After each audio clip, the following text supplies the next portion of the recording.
Part of the problem with that is you don't know if this person is licensed. You don't know what the material is on their truck or what kind of qualifications they have. They're likely just going to take your money and leave the job unfinished or not done properly at all. Other common scams we see at CSLB involve verbal agreements. The unlicensed individual might promise you one price, and then the price of those materials will change during the job. You want to make sure you get everything in writing. If the prices of certain materials change during the job, make sure that that change is indicated on a contract as a change order, and you and your contractor both sign off on it. Never pay in cash. Pay with a check and save a copy of that check in a project file.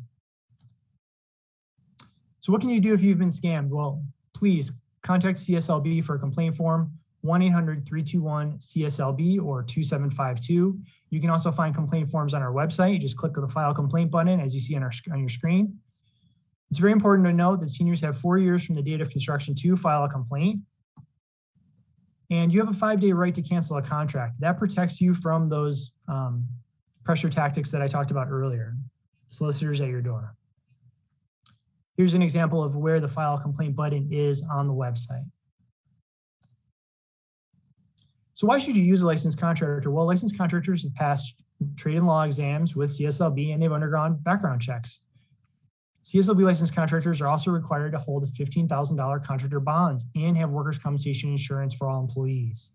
Workers' compensation insurance is extremely critical. It covers workers' injuries while they're on the job, which protects you. If they don't have workers' compensation insurance and a worker gets hurt on the job, you may be held liable for that worker's injuries. You get greater consumer protection when you use a licensed contractor. You have more options through CSLB. We can step in and help you with negotiation, mediation, and arbitration. And these are all services that are free to you. California law requires the use of licensed contractors for any home improvement job that it costs $500 or more. A contractor can't divide the project up into chunks to make it fit under the $500 mark. It's the total sum of the project. So how do you find a licensed contractor? Ask friends and family if they have recommendations and check that contractor's license number. You can also find licensed contractors by going to our website, cslb.ca.gov, and you can type in your zip code and choose what kind of contractor you're looking for. You can also get this information at our call center, 1-800-321-2752. Here's an example of how to find it on our website. Simply click the Find My Licensed Contractor button. In a window like this will appear. You can choose your city of residence or zip code and choose from the drop-down menu what type of contractor you're looking for, and you'll get a nice printable or downloadable list of contractors in your area that you can start working from. You want to call at least 3 contractors. You want to get at least 3 bids in writing, and you want to ask for references and check those references if possible. When you're meeting the contractors in person, ask to see the contractor's pocket license. It's a laminated card about the size of a credit card with their license number and expiration date on it.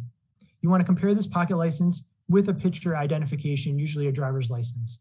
That confirms the contractor's identity, and that's important to do because unfortunately, we have unlicensed individuals who steal other licensed contractors' license numbers, so that's also a problem. You always want to get 3 bids, and while you're getting those 3 bids, ask them about employees. If they have employees, remember, they need workers' compensation insurance. Don't ever feel pressured to make a decision. If the contractor is pressuring you, remind them that you're getting at least 3 bids. And you don't need to sign any kind of estimate. It's not a contract. On a written contract, please remember that only a contractor who holds the license or a home improvement salesperson or HIS can negotiate and sign a contract. Those HIS representatives need to be registered with CSLB. Be careful if you're signing any kind of electronic contract that can be edited and altered after you sign. You must be given a written copy of your contract signed by you and the contractor before any kind of work can begin. The contract should also include a progress payment schedule. You never want to pay ahead of the work. You always want the work to equal the amount of payment. So in other words, you should only give them half of the money when half of the job is completed. So that contract should include a progress payment schedule. The contract should also include any kind of subcontractors or material suppliers that the contractor is going to be using so you can make sure that they've been paid. The contract should also include a start and finish date. Again, those dates can change, especially with materials that can be harder to get post-pandemic. make those changes on the contract with a change order in writing that both you and the contractor should sign. CSLB is encountering more and more solar problems throughout the state of California. We have a solar task force and a solar smart page on our website that you should consider looking at before you get into solar projects. We also have a new solar complaint form to improve our response times. You want to be asking yourself, if you're thinking about solar, is solar right for you? That oftentimes will depend on the length of time you're going to remain in your home, which direction your roof is pointing as well. You want to do the math with solar. Look at the monthly statements. How much will the solar system cost you? How much will it save you on your utility bill? And when will you start to break even and actually save money with the solar system? Please remember, solar is not free. Beware of any kind of financing problems involving PACE, HERO, Chief, or REAL type of loans. They often include high interest rates that can be tied into your property taxes. Always protect yourself. Make sure you have control over your payments. Get everything in writing. And the first page usually of your contract involving a solar system should include a financing estimate and disclosure document, which you really want to take a look at. Read the entire contract carefully, even go over with a family and friend, member of your friend and family. Please remember to always protect yourself when you're hiring licensed contractors. Use the Find My Licensed Contractor tool on cslb.ca.gov. Also, check the license using your instant license check on our website or by calling 1-800-321-CSLB or 2752. Please remember, if you're going to remember anything from today's presentation from me, the down payment for any home improvement project must be no more than 10% or $1,000, whatever's less. And don't let the payments get ahead of the work. Stick to that progress payment schedule on your contract. That's all the time for me today. Remember to contact CSLB 1-800-321-CSLB or 2752. You can also email CSLB social@cslb.ca.gov. I'd like to pass it off now to our next panelist, Ms. Sally Westlake from the Department of Financial Protection and Innovation. Thank you. Well, thank you, Kevin. And thank you, Senator Hurtado and Contractor State License Board for the opportunity to be here today. Again, my name is Sally Westlake, and I'm the Outreach Specialist for the Central Valley and for seniors for the Department of Financial Protection and Innovation, or DFPI for short. Today, I'm going to share with you all about DFPI, who we are, what we do, and how we can help.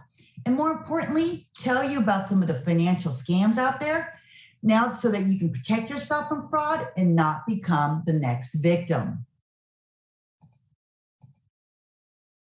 Stop, look, and think. Sound easy enough? This is going to be my mantra. And if you remember anything from my presentation today, remember that lady on Zoom that said stop, look, and think before you click or tap on any link or attachment. Today's objective is to learn how not to become a victim of fraud and scams, because the more you know, the more you're able to protect yourself from financial fraud. I'll be available to answer any questions at the end. So the Department of Financial Protection and Innovation, or DFPI, also formerly the Department of Business Oversight, we protect consumers and foster trust by regulating companies and individuals offering financial products and services. As a state regulator, we license and regulate California banks, credit unions, money transmitters like Venmo, PayPal, Western Union, payday lenders, debt collectors, rent-to-own contracts, credit reporting agencies, and many more. A full list is available on our website, but if they're providing financial products and services to Californians, we likely regulate them. So what's our role? We enforce the laws and regulation to the industries that we regulate. We conduct audits to ensure state and federal compliance, investigate consumer complaints of financial abuse and fraud, and pursue legal actions against those operating illegally or are using unlawful, deceptive, or abusive business practices. We foster innovation by encouraging the development of responsible financial tools that help all Californians thrive. Our goal of the outreach team is to increase awareness, so to protect consumers from predatory businesses that are engaging in deceptive practices, to help protect consumers from falling prey to frauds and scams. Let me change my slide here. So how do we promote consumer awareness? First, we provide presentations and trainings in partnership with community-based organizations and legislative offices. Our topics can include a variety of financial topics, including fraud prevention and financial empowerment. Our team's focus is to inform the most vulnerable in our communities, avoid scams, and make choices that set them up for financial success. We want to educate seniors, military veterans, immigrants, new Americans, students, and homeowners about using financial services wisely and about the department's activities, as well as providing resources. We also provide educational publications. It's available on our website, but we can also send you a hard copy for free if you prefer. This is just one of our publications, Protect Yourself from Fraud. This booklet is designed to encourage Californians to check before you invest and provides information needed to stop financial and investment fraud before it happens. The booklet is also great to have on hand because it will remind you of some of the scams that I'll be discussing later today. And the back of the book has a comprehensive resource guide with the phone numbers and websites for resources later. So studies have shown that an informed and educated consumer is less likely to fall victim to financial fraud and scams. Next slide. So let's look at, there's so many common scenarios created to scam and defraud consumers with the sole purpose of gaining access to your personal information and ultimately your money. You have to know that one of the reasons the scammers and fraudsters keep calling, texting, and more is because there's still people out there falling for these scams. So now I've got a whole list of common scams here on the left, and there's more, but I'm going to talk to you about the latest trending scams so that you don't become, again, the next victim. Affinity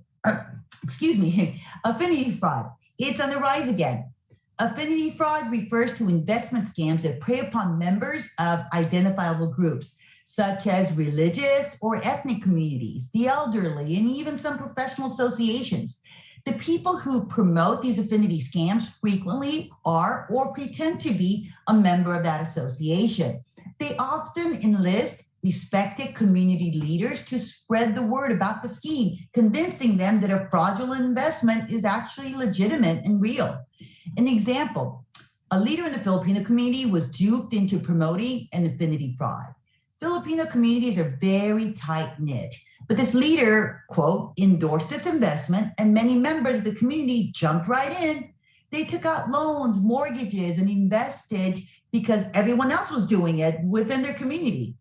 They didn't want to be the only one missing out on this great investment opportunity. What was the scam? They were investing in a new hotel in South America. They were told that by investing in this new hotel, they would be getting not only 10% in dividends from the start and rooms at the hotel every year, but they would also be part owners of the hotel, and they expected they would make well over 50% return on their money within 5 years. Does that sound too good to be true? Yes, it was. So affinity scams usually involve real estate, but doesn't have to. It usually turns into a Ponzi scam from there. The scammer will start paying the investor maybe 10% in the beginning from the new money that people are putting in. But that's to get more people in the group to fall for the scam and continue to invest. But once most members of the group have joined, the dividends stop. There's no more money, can't get a hold of the investor company, the scam artist, and so on. They're all gone. And then they find out that there's actually no hotel. There's no property, or sometimes it's actually a rundown building with no hopes of ever being built. But the scammer infiltrated this tight-knit community by roping in that one trusted, respected leader. Then everyone else in the community wanted to be in on it. No one wanted to be that only person that missed out. So please, if an investment sounds too good to be true, it probably is.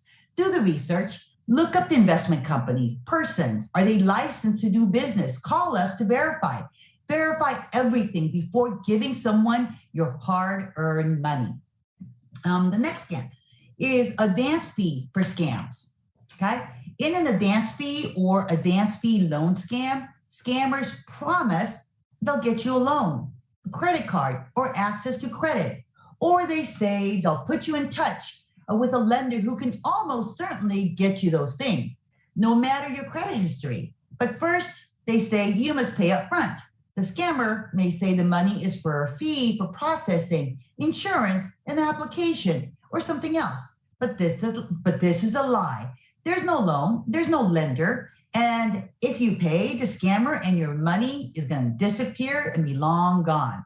So advance fee loan scams target people who may have bad credit or trouble getting a loan for other reasons. These scammers post ads often online or call with those so-called deals.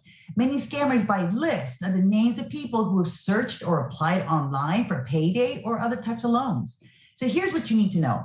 Legitimate lenders will not promise you a loan or other credit without knowing your credit history, but that you pay the fee up front.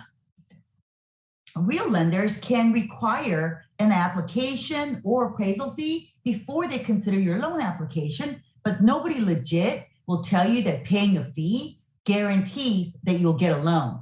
So how are you going to protect yourself? Check to see if the lender is registered with us. Search online, check the reviews of this so-called company. Hang up on robocalls, don't pay for a promise, and know that there are organizations that are out there that can help you deal with debt for free. And this is really big out there right now. It's the romance sweetheart scams. We all want to fall in love, right? The most recent report by the FBI said romance scams are on the rise. And last year, over 3,000 Californians fell victim to online romance scams, losing a total of nearly $184 million. The most vulnerable to fall victim to these romance scams are people over the age of 60. These scams take place mostly in dating apps, social media, or through other websites involving scammers forming fake romantic relationships with victims in order to manipulate them and take their money. Often these money payments take place in the form of cryptocurrency or gift cards. So what are you going to do to protect yourself? Be careful what you post and make public online. Excuse me. Verify the person's photo and see if it's been used elsewhere. Okay, try a Google image search to see what comes up on this person of yours. Ask a lot of questions. Beware if the individual seems too perfect and quickly asks that you communicate with you more directly and says, hey, let's meet up in person, but always comes up with an excuse about why they can't make it. Now, beware if the individual attempts to remove you, isolate you from your friends and family as well. Beware if the individual requests inappropriate photos or financial information from you as well. As a general rule, to avoid scams of any kind, never send money to anyone you have only communicated with online or by phone. Now, how about those texts that we all get with those links? Anyone else get those? Okay, texts that say they're from a company like I do business with, saying, thank you for making your payment with AT&T. Here's a little gift for you. I've never had AT&T give me a gift. And first of all, they wouldn't be texting me because I never allowed or signed up for that feature.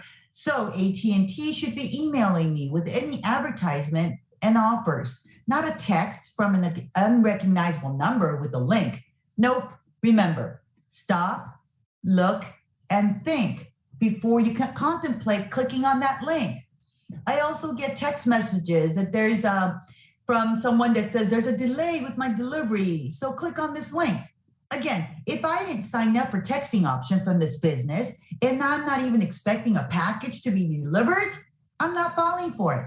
Nope, I'm not going to click on that link, and you shouldn't either. So how about the utility company fraud? This usually involves a phone call, someone from the gas company, or they say, or Southern California Edison, PG&E calls and says, hello, Mrs. Garcia, this is a courtesy call that your electricity payment is delinquent, and if a payment is not made today before 5 p.m., your electricity will be cut off, and there's going to be a $100 reconnection fee. It all sounds real formal and legit, but then you got to think, Are you late on your payment and they're happy to take your payment over the phone? Do you really know who's calling you at the other end? Okay. Or they're going to ask you to go purchase gift cards. Okay. That should be a red flag right there. And call them back at their number when you have the gift cards on hand, or Western Union them the money. Again, stop, look, and think. Again, are you late on your bill? The utility companies, government agencies, they don't have time or the manpower to call all their delinquent customers. They will mail you a letter that on the envelope on the outside says late notice, but they will not be calling you to take your payment over the phone. So if anyone calls and asks you to send them money via Western Union or by gift cards and give them the number on the back of the cards, again, it's a scam. And do not call them back at the number they're asking you to call them back at.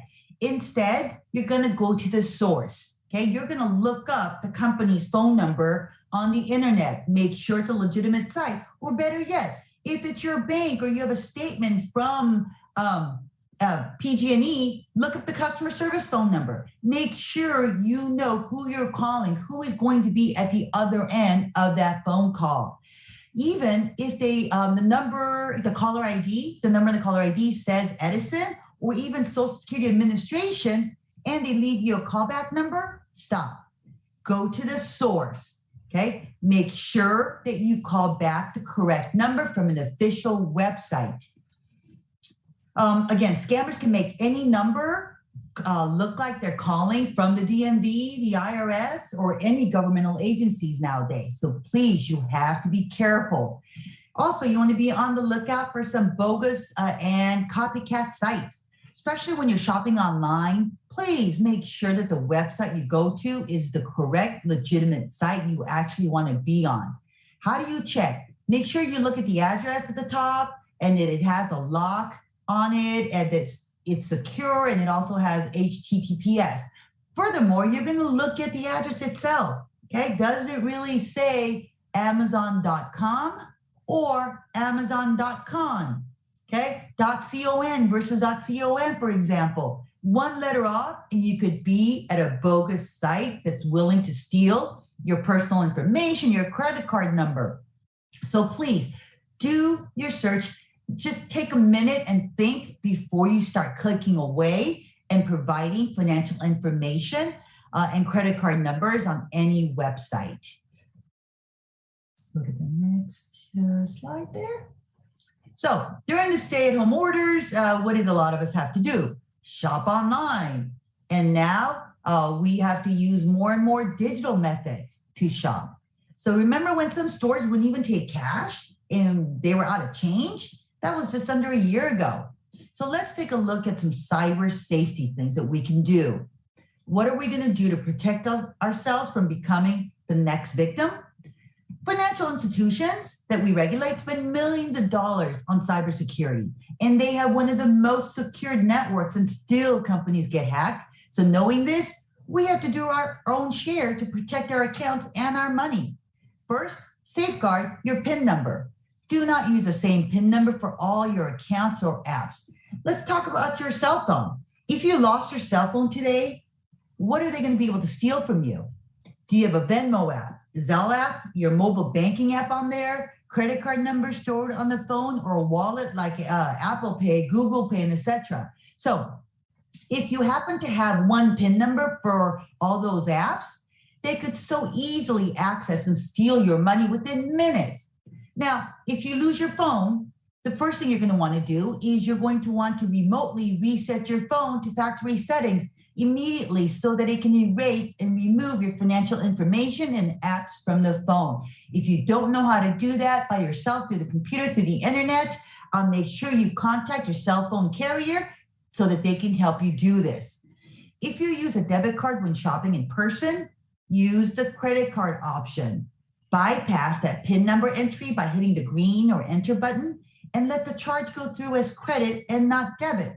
The reason being, if there's a skimmer built onto that keypad, okay, that the scammers, that the thieves have put on, it's just one more extra layer of protection for you.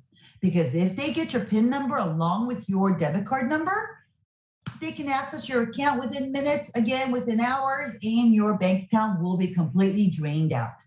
Okay, looking at your secure networks, always check to make sure the address at the top has an S after the HTTP, which indicates it's a secured site.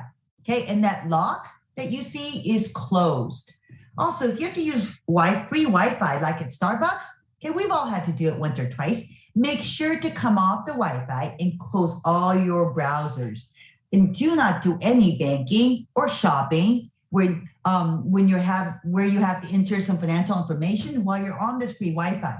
If you absolutely have to, make sure to log off, sign off, and not just X out in the corner of that website. If you leave, because just Xing it out and not actually signing off is going to leave that web browser history still open. And again, your financial information can be stolen that way. How about two-step verification or multi-factor authentication, it's called? After I enter my password, I have to wait for a text with a code sent to my email or a phone before I can log in, actually. I know it's another step and it can be, kind of cumbersome at times, but again, it's for our safety. If you had the option, and most financial institutions do, they offer you this option to sign up for the two-step verification or multi-factor authentication. Please do so. Again, it's just another layer of protection to help protect you and your account from thieves. And change your passwords often. Pick a day of the month, maybe the 15th of every month, and you change all your passwords, but not with the same one. Do not use the same password for all your accounts. You're just making it too easy for the thief, okay?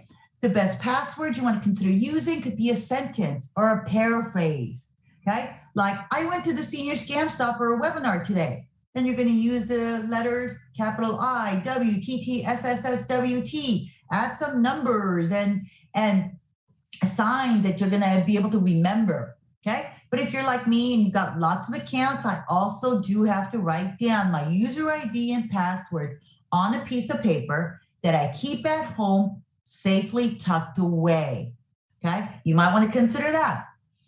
Now, so much information is out there on social media nowadays, okay? Please think before you post. Do your friends, okay, and I say in quotation, friends really need to know that you're going to Hawaii on the 3rd and you'll be back on the 21st, telling the world no one's going to be home? It's an open invitation to thieves. Do you know that everyone following you on Facebook are really your friends? I heard about a senior that posted on social media that, just an innocent post that says, oh, her front door lock was broken and she was at home but waiting for a locksmith to come and fix it, but it was going to take hours. Sure enough, a thief saw this on her friend's site on Facebook and broke into her house while she was at home and robbed her. Thank goodness she wasn't hurt. But again, do you really need to post pertinent information like that, okay, on social media? So here's some tips to help not become the next victim. When it comes to the telephone, don't answer the phone from an unknown caller. Let them leave a message. And if it happens to be from a real friend or family, you can always call them back. They'll understand. And if you do happen to get on the phone with an unsolicited salesperson, hang up. And I know some of you are just too nice and have a hard time doing this, but it's okay to say no thanks and hang up the phone. Okay? See, the reason they keep calling and calling is because they know some of you will stay on the phone with them. They know some of you will answer. And once they get you on the phone, okay, it's just a matter of time before they start to get real nice and they feel like they're building that trust. And then you start to give them information, personal information that they can use to steal your money. So please hang up that phone. And red flag, if someone tells you to purchase gift cards, scratch the numbers on the back, okay? That right there is a scam, okay? Just hang up. Remember, Bank of America, DMV, IRS, Social Security calls and says that they have a problem with your account, and please call us as soon as possible. What are you going to do? Go to the source. Look at the number on your Bank of America statement. Why is the DMV calling you? Did you ask them to call you? Because remember, IRS, DMV, Social Security Administration, these government agencies aren't going to be calling you unless, especially if you ask them to call you, and even then, it's hard to get them to call you back. So again, if you never initiated the contact, be very, very wary of any government agencies that leaves you a message with an urgent call to respond, okay? And again, go to the source. When it comes to mail, please shred any unwanted mail with your name and identifying information. Don't drop off your mail in that blue box after the last pickup. Okay, drop it off earlier in the day or the next day if you missed the last pickup, because there's still thieves out there taking mail and stealing it out of those mailboxes. And retrieve all your packages. Okay, once it's delivered, just pick it up from the door. Make sure you do it as soon as possible, eliminating the opportunity for thieves to steal it from you. Check writers, if you write checks, consider purchasing an anti-fraud pen to prevent check washing.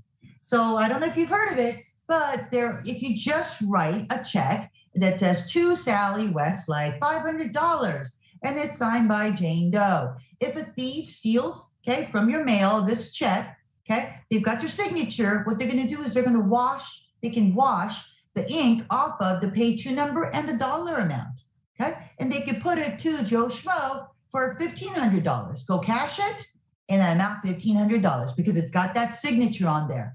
But if you purchase and use one of these anti-fraud pens to fill out your check, it's going to help keep the thieves from washing the original ink off, okay?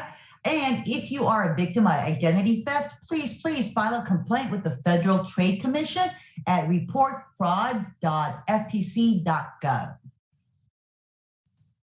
Now, I mentioned earlier that we now regulate also the credit reporting agencies. So here are the 3 most recognizable credit bureaus. And remember, we regulate them again. So when's the last time you looked at your credit?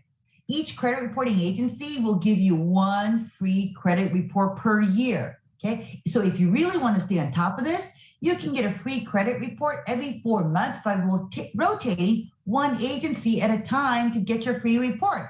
So when's the last time you checked your credit, okay? Do you know what information is on there, what the financial institutions have on you? You want to know that everything is correct, and so don't wait until you apply for credit and there's a problem to find out. So you can get a free credit report by going to www.annualcreditreport.com. Now, if you're done applying for credit, consider freezing your credit. Okay, you're going to need to contact each credit reporting agency by calling them, and I have the phone number here. So if you need to, please take a picture of this slide so you have the phone numbers with you, or by going online to their website, okay, to go ahead and freeze your credit. Again, if you're done applying for credit, go ahead and freeze it, and then you can reopen it and unfreeze it anytime in the future, where if you need to apply for credit again. But doing this is going to help, again, another layer of protection to protect yourself from fraud and especially identity theft. So I've given you a lot of information today, but here's the bottom line. Trust your instinct. If it seems to be too good to be true, it probably is. Never give out your personal information unless you initiated the contact, and always go to the source yourself.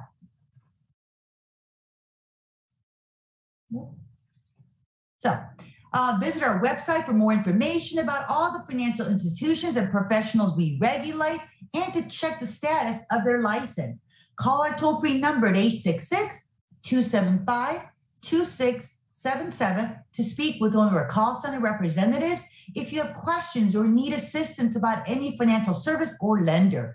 We can assist you in multiple different languages, and the wait time to speak to a live agent is less than 5 minutes.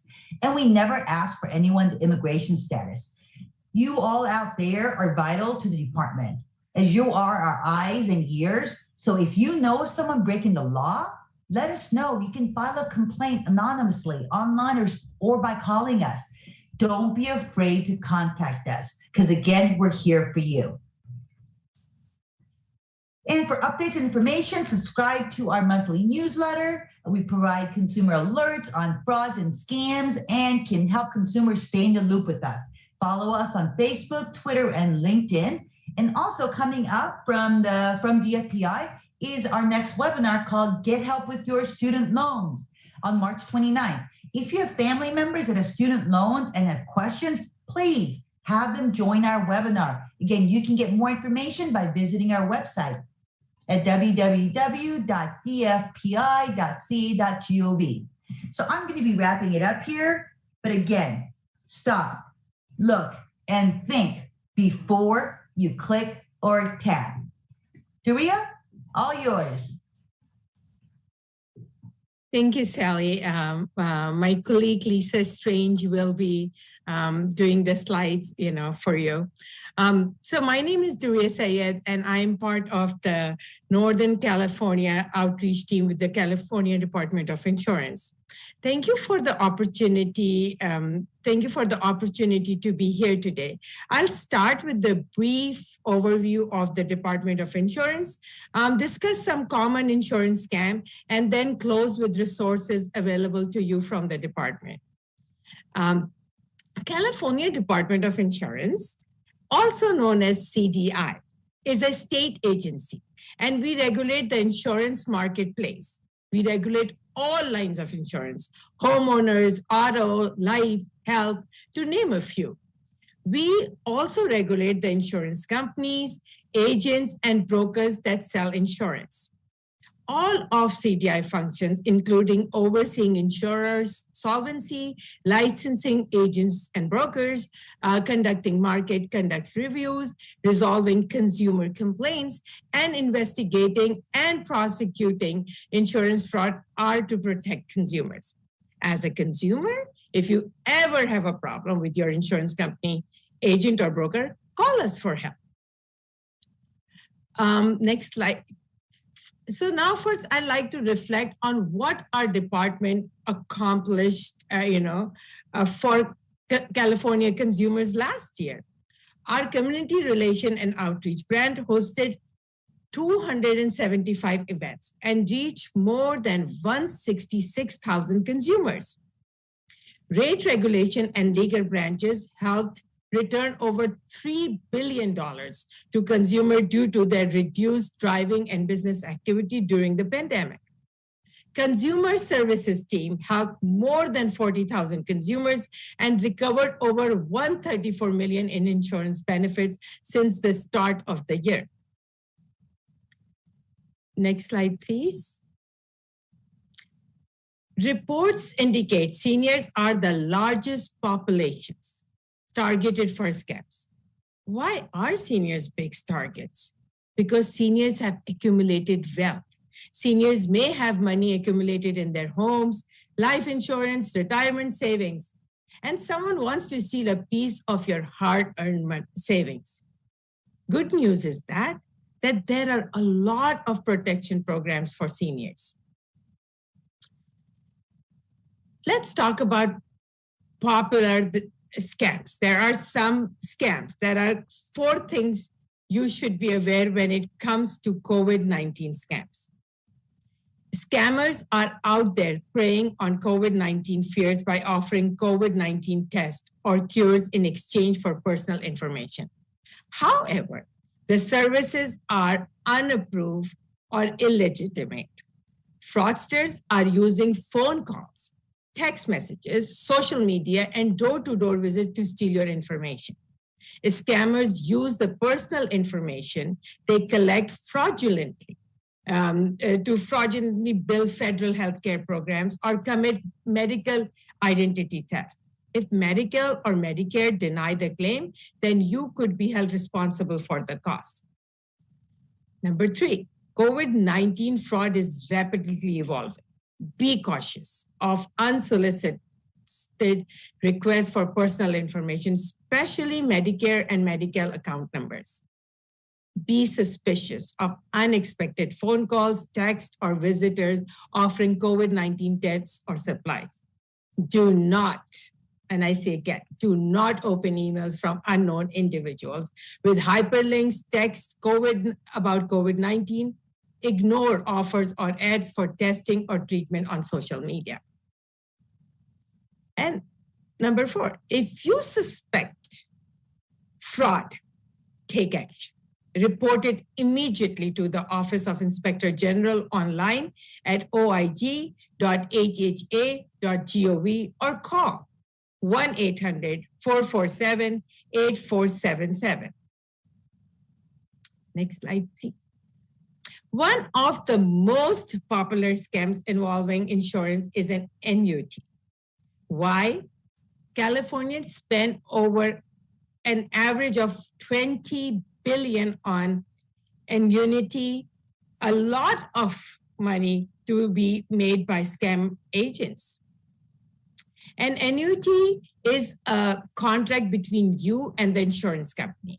You buy it by making one or more premium payments, and they in turn make income payments to you for a fixed period of time in the future.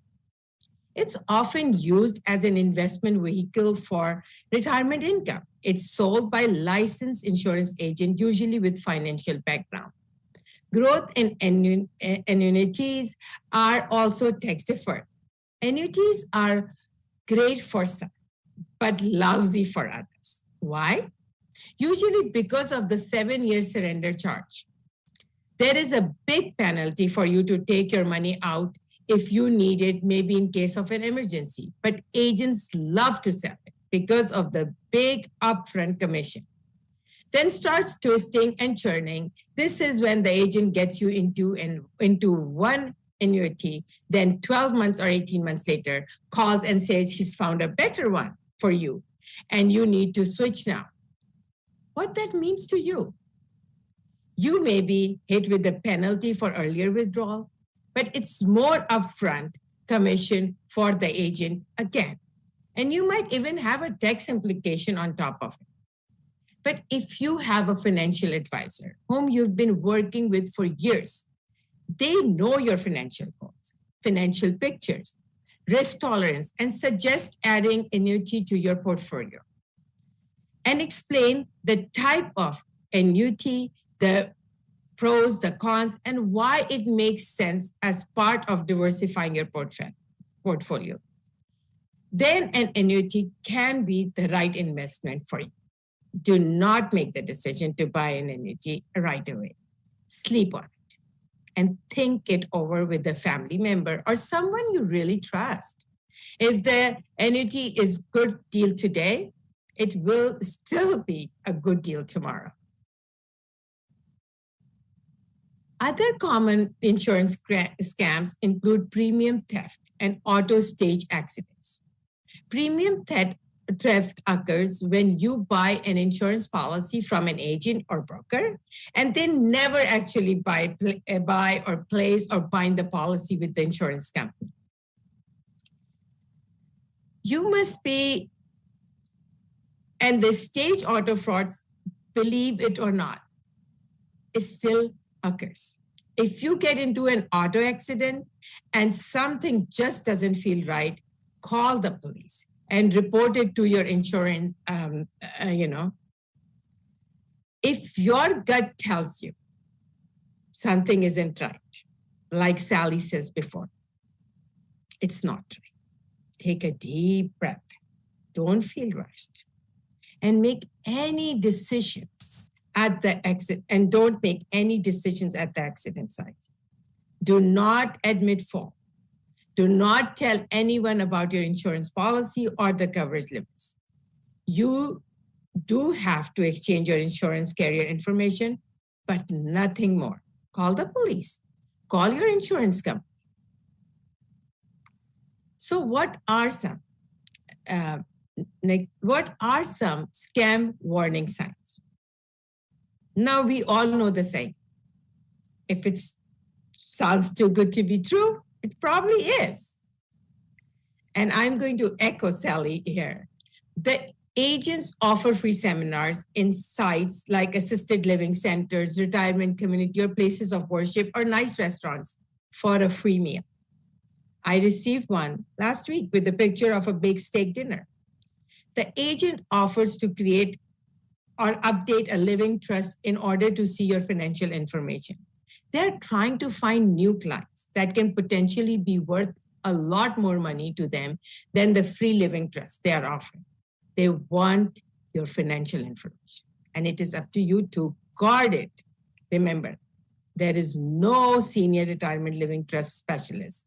This is their own designation. This is exactly,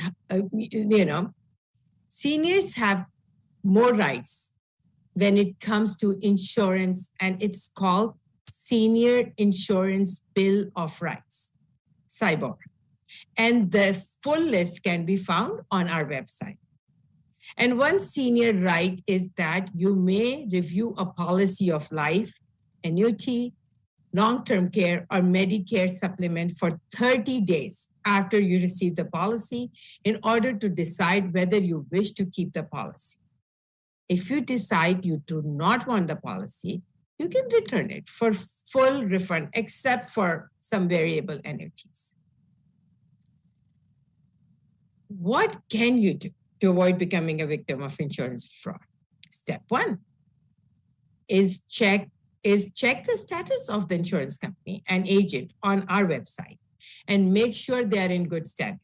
You should always answer all questions thoroughly and truthfully.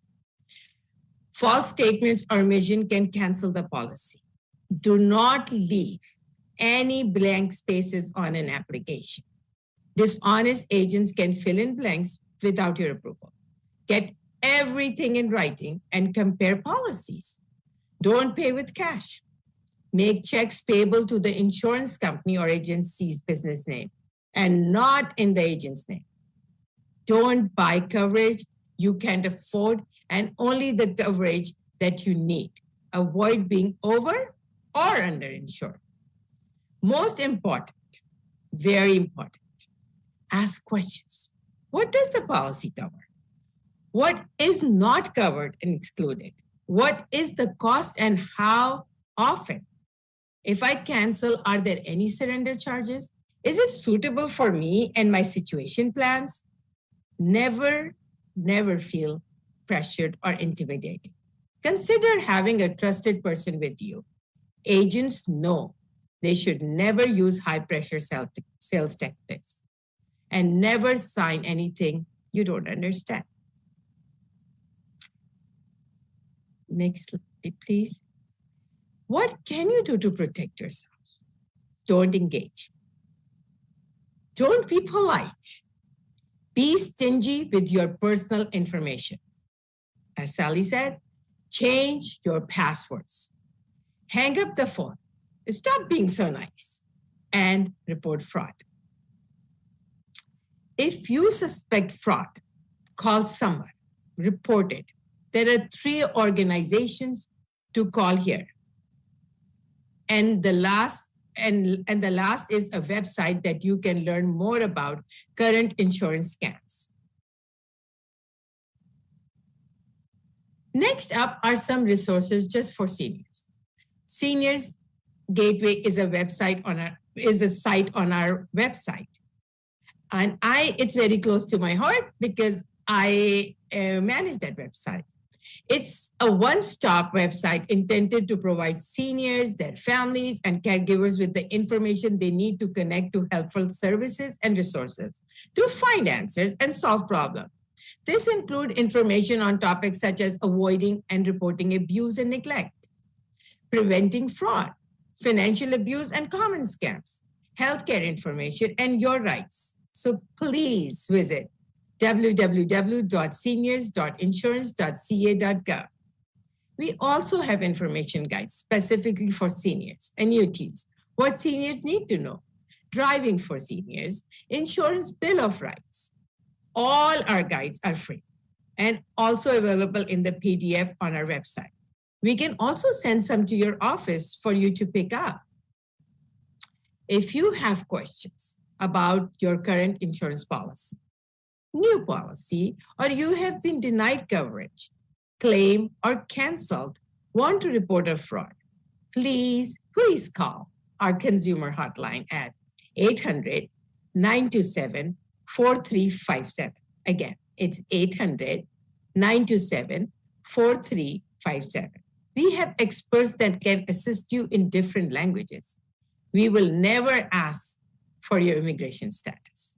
Or visit us on our website at www.insurance.ca.gov. Or again, www.insurance.ca.gov.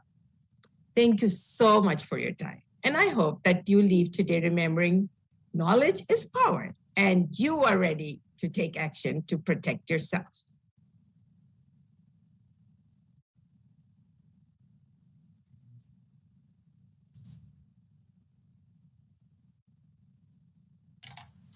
Thank you for joining us.